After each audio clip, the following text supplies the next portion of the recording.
In this video, we're going to demonstrate how to install two washers onto the Novo Series side panel between the side panel and the chair frame to mitigate noise. The first thing we're going to do is unzip the upholstery that connects the calf massager to this chair seat and then fold the seat cushion underneath to kind of get it out of our way.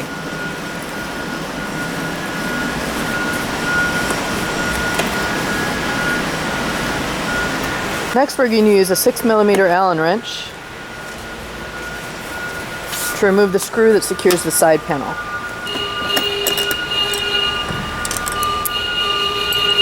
That screw has a washer on it. Make sure that washer remains on the screw. Next, we're going to take the two washers, and we need approximately a 2-inch strip of masking tape. Going to place that tape over the two washers, and then use a screwdriver to punch a hole through the washers, through the tape.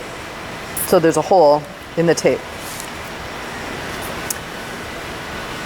Next, we're going to lift up on the side panel and pull out on it to detach it from the chair frame there, and then rest it on your knee like so. Okay, then we're going to place the washers on the outside of the chair frame, threading the screw through it to align it, and then secure those washers in position using the masking tape. Okay, then we can remove the screw in the washer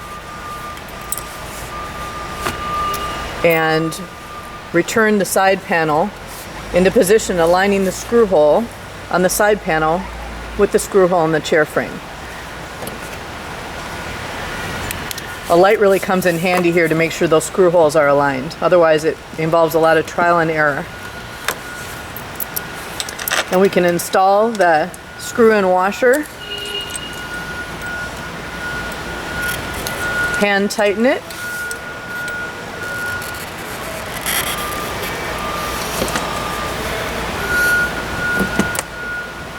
you may need to jostle the side panel up and down and back and forth slightly till the holes are nice and aligned, and then tighten it all the way using the Allen wrench.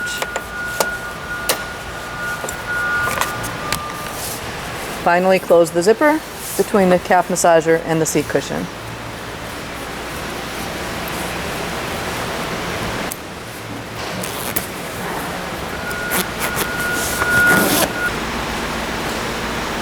Next, we're going to recline and incline the chair to see if this has solved the noise problem. And when we're doing this, we want to listen to see if the noise is coming from this area here, which is the noise we would have just solved. However, if the noise is coming from up here, that's a separate problem. That is a pivot hinge that may need to be lubricated up there, so you would need to contact Human Touch customer service for instructions on how to do that.